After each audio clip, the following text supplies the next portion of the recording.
Pacific ocean हमारी सोच से भी ज्यादा बड़ा है। चिली के साहिले समंदर पर पैसिफिक ओशन में अगर अर्थ के आर पार एक होल भी किया जाए तो तब भी वो होल अर्थ की दूसरी साइड पैसिफिक ओशन में ही निकलेगा।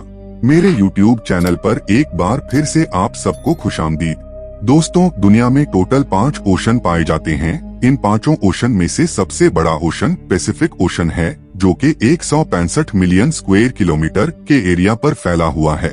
आपको ये बात जानकर हैरानी होगी कि हमारी दुनिया का टोटल लैंड यानी टोटल खुश्क हिस्सा ही 148 मिलियन स्क्वायर किलोमीटर है, जिसका मतलब ये हुआ कि बाकी 4 ओशन हटाकर सिर्फ अगर पैसिफिक ओशन की बात की जाए तो वो अकेला ही हमारी पूरी दुनिया के तमाम पहाड़ों, रेगिस्तान, जंगलात और आइलैंड से भी काफी ज्यादा बड़ा है। इस पूरे ओशन में कुछ ही आइलैंड्स है और वो भी इतने छोटे हैं कि वो इस आलीशान समंदर के मुकाबले में सिर्फ एक डॉट के बराबर दिखते हैं। ये वो आइलैंड्स हैं जिनमें से ज्यादातर पर किसी इंसान ने आज तक कदम नहीं रखा। यानी अगर सीधी तरीके से बात की जाए तो अगर कोई शख्स इस पैसिफिक ओशन में गुम हो जाए तो उसको ढूंढने का चांस लगभग ना होने के बराबर है। लेकिन आज आप एक ऐसे इंसान की रियल स्टोरी जानेंगे जो अपनी छोटी सी बोट पर पैसिफिक ओशन में गुम गया था, वो भी सिर्फ 10 या 15 दिनों के लिए नहीं बल्कि पूरे 438 दिनों के लिए। जी हाँ, इस शख्स ने एक्सीडेंटली एक ऐसा वर्ल्ड रिकॉर्ड बना लिया था जिसको शायद कोई चाहते हुए भी तोड़ना पसंद नहीं करेगा। समंदर में अकेले सबसे ज्यादा वक्त गुजारने का ये वर्ल्ड रिकॉर्ड जोस साल्वाडोर अल्वरेंगा नामी एक शख्स ने बनाया था। लेकिन सवाल ये है कि आखिर 14 महीनों तक इस खौफनाक समंदर में ये अकेला जिंदा कैसे रहा। लेकिन इससे पहले हम ये जानेंगे कि ये समंदर में गया क्यों था। ये बात है 2012 की, जब मेक्सिको के एक छोटे से विलेज कोस्टा अजूल में जोस अल्वरेंगा नामी ये शख्स रहता था। जोस उस वक्त 36 साल का था और ये एक एक्सपर्ट मछेरा भी हुआ करता था। 17 नवंबर 2012 को जोस अपने एक साथी के साथ फिशिंग के लिए अपनी छोटी सी बोट पर रवाना हुआ। इनका प्लान था कि वो समंदर में सिर्फ 30 घंटे गुजारेंगे। इसी वजह से उनकी छोटी सी बोट पर कुछ ज्यादा सामान भी नहीं था। इस 7 फुट की बोट में सिर्फ एक इंजन और एक रेफ्रिजरेटर था जिसमें वो मछलियां स्टोर करते थे। अपने साथ सिर्फ एक दिन का खाना पीना लेकर जाने वाले जोस को ये कहाँ मालूम था कि अगले 438 दिन उसके बदतरीन दिन होने वाले हैं। वो मेक्सिको के साहिल से 120 किलोमीटर दूर गए और अपना जाल समंदर में बिछा दिया। लेकिन उसी वक्त एक खतरनाक समुद्री तूफान वहां आ पहुंचा। अपनी जान बचाने के लिए वो मछली के जाल को वहीं पर छोड़कर वापस साहिल की तरफ उल्टे पांव भागे। पूरे 6 घंटे बोट को लगातार भगाते भगाते सुबह के 7 बजे वो साहिल से सिर्फ 20 किलोमीटर दूर थे और उनको अपना गांव नजर भी आने लगा था। वो इस तूफान को तो काफी दूर छोड़ आए थे, लेकिन अब उनकी किस्मत काम करना छोड़ गई थी। साहिल से सिर्फ 20 किलोमीटर की दूरी पर उनकी बोट का इंजन खराब हो गया था। अब ना ही उनके पास चप्पू थे और ना ही बोट की डायरेक्शन कंट्रोल करने वाला से, लेकिन उनके पास एक रेडियो था जिसके जरिए उन्होंने अपनी लोकेशन अपने बॉस को भेजी और उनके जवाब का वेट करने लगे। लेकिन उसके बाद जो हुआ वो हर मचेरे का घिनौना ख्वाब होता है। जी हाँ, अपने बॉस के जवाब का वेट करते करते उनके रेडियो की बैटरी भी जवाब दे गई और अब इन दोनों मछेरों का बाहर की दुनिया से कांटेक्ट खत्म हो चुका था।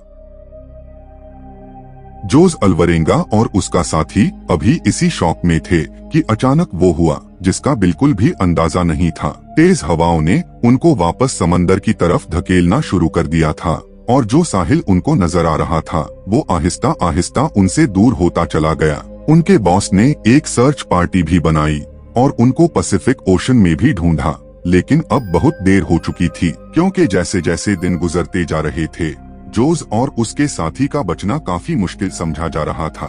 इस हादसे को अभी 5 दिन गुजर चुके थे और हवाओं ने जोस की बोट को साहिल से 450 किलोमीटर दूर धकेल दिया था।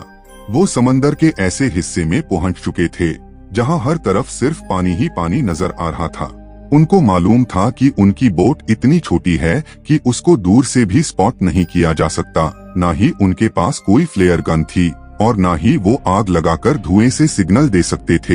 यानी जोस अल्वरेंगा उसके साथी को अच्छी तरह इल्म हो चुका था कि उनके बचने का चांस अब नामुमकिन होता जा रहा है।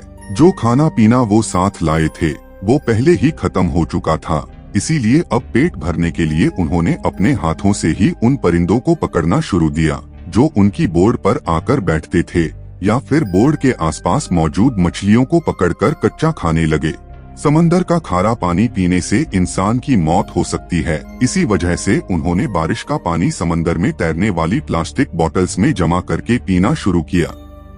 जब बारिश कहीं दिनों तक नहीं पड़ती थी, तब वो अपनी प्यास बुझाने के लिए मछलियों और टर्टल्स का खून पीते थे, और वो भी तब जब वो उनको पकड़ने में कामयाब होते थे। दिन गुजरते गए और फिर महीने। ये दोनों जिस मेंटल टॉर्चर से गुजर रहे थे वो इमेजिन करना भी हमारे लिए मुश्किल है। आखिरकार जोस अल्वरेंगा का साथी ये टॉर्चर बर्दाश्त ना कर सका और 4 महीने के बाद उसने सुसाइड कर लिया।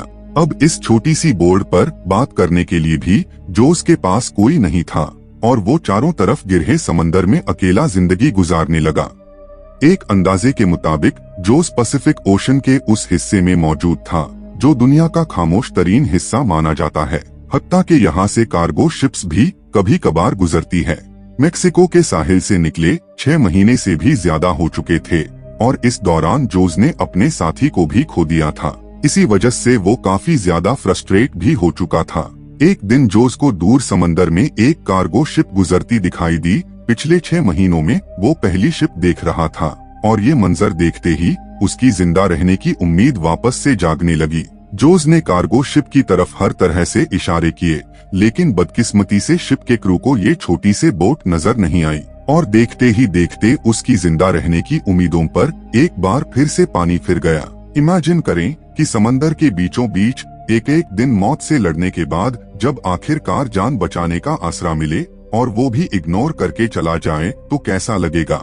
11 महीनों के बाद जोस अपनी छोटी सी बोट पर 8000 किलोमीटर ट्रैवल कर चुका था और उसके कपड़े भी फट चुके थे और उसके पास खुद को सनलाइट से बचाने के लिए सिर्फ एक अंडर वेस्ट बची थी। आखिरकार वो घड़ी आ ही गई जब किस्मत जोस पर मेहरबान हो गई। 30 जनवरी 2014 को यानी पूरे 14 महीनों के बाद जोस ने आसपास पानी में नारियल तैरते देखे। वो समझ गया कि कोई आइलैंड करीब आ चुका है जहां लगे नारियल दरख्तों से टूटकर पानी में तैर रहे हैं। थोड़ी देर बाद उसको एक आइलैंड नजर आने लगा। उसको डर था कि ये आइलैंड भी कहीं उससे मिस ना हो जाए। इसी वजह से वो पानी में कूद गया और स्विम करके आइलैंड पर पहुंच गया। पिछले 14 महीनों में जोस ने पहली बार किसी जमीन पर कदम रखा था और जब वो आइलैंड पर पहुंचा तो उसको एक छोटा बीच हाउस दिखाई दिया जिसमें वहां का लोकल मौजूद था। पिछले 438 दिन में जोस का पहली बार किसी और इंसान से कांटेक्ट हुआ।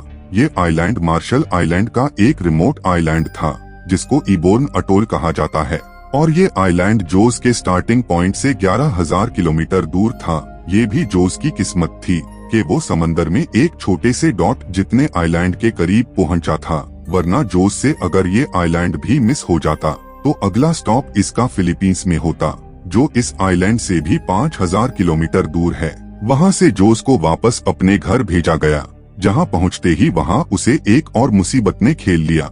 वापस पहुंचने पर जोस ने 438 डेज के नाम से एक बुक पब्लिश की, लेकिन जोस पर अपने साथी को मारने का इल्जाम लगाकर जोस पर केस कर दिया गया। वही साथी जिसने जोस के मुताबिक सुसाइड किया था।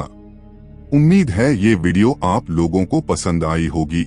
ऐसे ही और वीडियो देखने के लिए वीडियो को लाइक और चैनल को सब्सक्राइब करेगा। मिलता हूँ आपसे अगली वीडियो में ऐसे ही कोई रहस्यमयी वीडियो के साथ।